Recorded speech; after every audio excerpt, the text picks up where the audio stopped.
ट्रांसल्वेनिया का राजा व्लाड the impeller, जो कि टर्की के सुल्तान का गुलामी करके काफी कठिनाइयों के बाद ट्रांसल्वेनिया का राजा बनता है। उसे एक दिन अपने उसी साम्राज्य को बचाने के लिए अपने शरीर के साथ साथ अपने आत्मा को भी बेचना पड़ता है, ताकि उसे उससे वो ताकत मिले जिससे वो न सिर्फ टर्की के सुल्तान का सामना कर सके बल्कि वो उसे हरा सके, क्योंकि उस सुल्तान के पास लाखों की संख्या में सेना होता है। जिसमें इन सभी का शुरुआत तब होता है जब इस मूवी के शुरुआत में व्लाड को सुल्तान के एक आदमी का हेलमेट नदी में मिलता है। पर अब जब सुल्तान के आदमी को व्लाड ने नहीं मारा था, तो ऐसे में वो सुल्तान के आदमियों को ढूंढते ढूंढते एक पहाड़ की गुफा तक पहुंचता है, जहां चारों तरफ इंसानों का कंकाल होता है। यहाँ तक कि उस गुफा का फर्श भी हड्डियों के टुकड़ों से भरा होता है, जहां व्लाड और उसके आदमियों को लगता है कि वो वहां अकेले हैं। पर ऐसा नहीं होता, बल्कि जो भी उन्हें वहां अंधेरों से देख रहा होता है वो उन्हें पलक झपकते ही मार देता है। पर उससे व्लाड इसलिए बच जाता है क्योंकि वो खुशकिस्मती से सूरज की रोशनी में आ जाता है, जहां व्लाड के तलवार पर लगा हुआ उस शैतान का खून भी जलकर भाप बन जाता है। इसलिए व्लाड वहां से भागकर अपने चर्च के फादर के पास जाता है, पहाड़ के उस राक्षस के बारे में जानने के लिए, जहां व्लाड को यह पता चलता है कि वो दरअसल एक ड्रैकुला यानी कि पिशाच है, जिसने हजारों साल पहले ताकत की खोज में शैतान से एक सौदा किया था, जिसके बदले में उसे बेशुमार ताकत तो मिला, लेकिन उसके वजह से वो कभी उस गुफा से बाहर नहीं निकल पाया। और वो पिशाच जब तक उस गुफा से बाहर नहीं निकल सकता जब तक कि वो अपना ताकत किसी और को ना दे दे। हालांकि व्लाड को उस पिशाच के बारे में जानकर घबराहट तो होता है, लेकिन अब जब टर्की के सुल्तान के आने का खबर उसके साम्राज्य में फैल चुका होता है, तो ऐसे में व्लाड अपने लोगों को इसके बारे में बताकर और डराना नहीं चाहता था। इसलिए वो फादर को इस बात को छुपाकर रखने को बोलता है। लेकिन इससे व्लाड का प्रॉब्लम खत्म नहीं होता, क्योंकि उसके अगले दिन सुल्तान के लोग उसके महल में आ जाते हैं, उन लोगों की तलाश में जिनको पहले व्लाड के राज्य में भेजा गया था। पर अब जब व्लाड ने उनको नहीं मारा था, तो वो इस बात को उनको बताता है और सुल्तान को उतना सोना दे देता है जितना कि हर एक राज्य सुल्तान को खुश रखने के लिए देते हैं। पर उसको लेने के बावजूद भी सुल्तान का आदमी व्लाड को 1000 लड़के देने बोलता है, ताकि वो उन्हें अपने सेना में डाल सके। पर व्लाड ऐसा करने से मना कर देता है और इस बात को लेकर सुल्तान से मिलने भी जाता है, जहां पर वो 1000 लड़कों के बदले में खुद को देने की बात करता है। पर सुल्तान नहीं मानता, बल्कि उल्टा वो एक्स्ट्रा एक और लड़का मांगता है, और वो भी व्लाड का बेटा। इसलिए अपने साम्राज्य को बचाने के लिए व्लाड अपने बेटे को भी देने को मान जाता है। पर आखिर में वो ऐसा नहीं करता, बल्कि वो उसके बजाय सुल्तान के सभी आदमियों को मार देता है।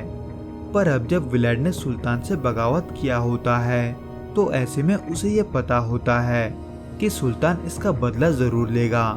तो ऐसे में व्लाड उस पहाड़ में वापस जाता है जहाँ वो पिशाच था, जहाँ पर जाकर व्लाड उस पिशाच से उसका ताकत मांगता है, लेकिन वो पिशाच ऐसा करने से इनकार कर देता है। हालांकि उसे भी व्लाड के बारे में पता होता है, जिसने सुल्तान की गुलामी के दौरान हजारों बेकसूरों को मारा था। तो ऐसे में उस पिशाच को ये यकीन होता है कि व्लाड ही उसको उसके श्राप से बचा सकता है, क्योंकि उस पिशाच का खून पीने के बावजूद भी अगर वो 3 दिनों तक किसी का खून नहीं पीता तो वो वापस इंसान बन जाएगा। लेकिन उस पिशाच को ये यकीन होता है कि व्लाड 3 दिनों के अंदर किसी न किसी का खून जरूर पिएगा, जो कि व्लाड को भी एक पिशाच बना देगा और उसे श्राप से मुक्ति मिल जाएगा। पर व्लाड, जिसके राज्य के दरवाजे पर सुल्तान का फौज खड़ा होता है, वो ये कहकर वहां से चला आता है कि वो ना तो 3 दिनों तक किसी का खून पिएगा और ना ही वो पिशाच बनेगा। पर फिलहाल अब जब उसने उस पिशाच का खून पिया होता है, तो ऐसे में उसे उसका ताकत मिल जाता है, जिसके दम पर वो अकेले ही सुल्तान के भेजे गए फौज को हरा देता है। जिसे देखकर उसके लोग भी चौंक जाते हैं। जिसके कुछ देर बाद जब व्लेड अपने राज्य के सभी लोगों को लेकर पहाड़ों के तरफ जा रहा होता है, तब व्लेड को एक अजीब सा बंजारा मिलता है जिसको व्लेड के पिशाच बनने के बारे में पता होता है। इसलिए वो व्लेड को खून पिलाने की कोशिश करता है, लेकिन व्लेड खून का प्यासा होने के बावजूद भी खुद पर काबू रखता है और उसे वहां से भगा देता है। जिसके अगले सुबह जब सुल्तान जंग के जगह पर पहुंचता है, वो वहां अपने आदमियों को मरा हुआ पाता है, जिसके वजह से वो गुस्सा होकर और फौज भेज देता है। पर वह दूसरी तरफ व्लेड की बीवी उसके पीठ के सालों पुराने घाव को देखती है, जो कि अब गायब हो चुके थे।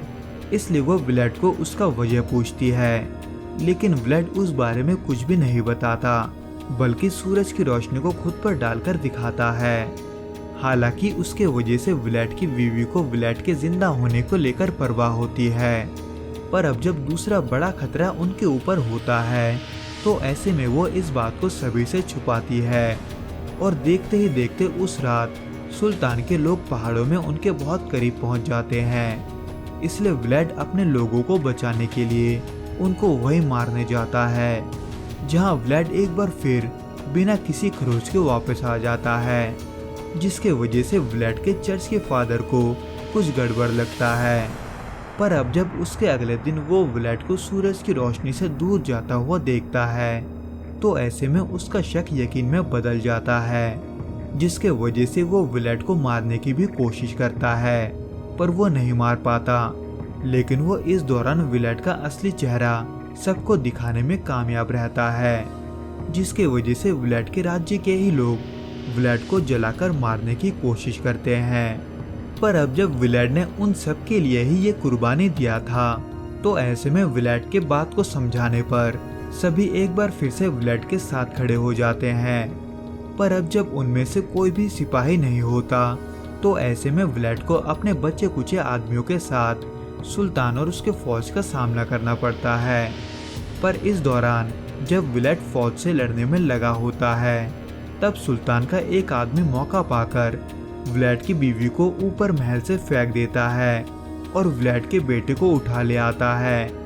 हालांकि व्लेड अपनी बीवी को बचाने का बहुत कोशिश करता है, लेकिन वो नहीं बचा पाता। इसलिए अपने बेटे को सुल्तान से बचाने के लिए व्लेड की बीवी अपने आखिरी सांसों में उसका खून पीने को बोलती है, जो कि व्लेड ना चाहते हुए भी गुस्से में पी लेता है और आखिर में वो भी पिशाच बन जाता है। पर अब जब वो सुल्तान से हार चुका था और उसके साथी भी मर रहे थे, तो वो ऐसे में अपने साथियों को खुद का खून देकर सभी को पिशाच बना देता है, जिसके बाद सभी साथ मिलकर सुल्तान और उसके फौज का सामना करते हैं, जहां व्लेड आखिर में सुल्तान को भी मार देता है। पर उसके बाद व्लेड का एक साथी व्लेड को उसके बेटे को मारने को बोलता है, ताकि उसकी कोई कमजोरी ना रहे, जिसको सुनने के बाद व्लेड को अपने गलती का एहसास होता है, जिसको सुधारने के लिए वो अपने बेटे को फादर के हवाले करके सबको मारने लगता है और आखिर में खुद भी सूरज की रोशनी में आकर खुद को खत्म कर देता है।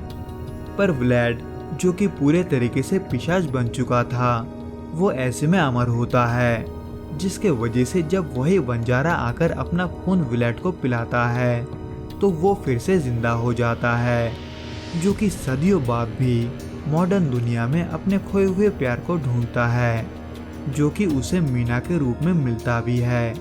पर इस दौरान उस पर कोई और नजर रखता है, जो कि होता है वही पिशाच जिसने व्लेड द इम्पेलर को पिशाच बनाया था। तो दोस्तों, इस वीडियो में बस इतना ही। मैं आपसे फिर मिलूंगा कुछ नए और ऐसे ही अनोखे मूवीज के साथ। अगर आपको ये वीडियो पसंद आए तो प्लीज इस वीडियो को लाइक, शेयर और इस चैनल को सब्सक्राइब करना ना भूलें। Till then, goodbye and be safe.